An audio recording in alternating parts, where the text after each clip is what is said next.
Guys, yung shekels ko ba madami? Pero binigay sa akin yung pinsan ko isang fruit. Ewan ko kung ano, binenta ko 2 million. A gold one.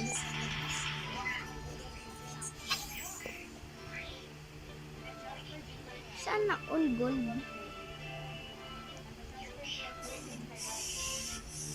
Don't mind. Huwag nyo nang pansinin yung farm ko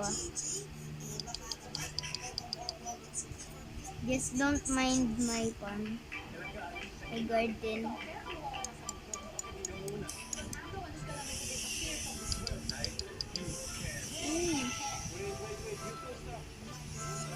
Okay, that is all. I just wanted to ask if my shekels are many. Gusto ko lang tanongin na yung shekels ko madami. Please, sabihin nyo naman kung madami.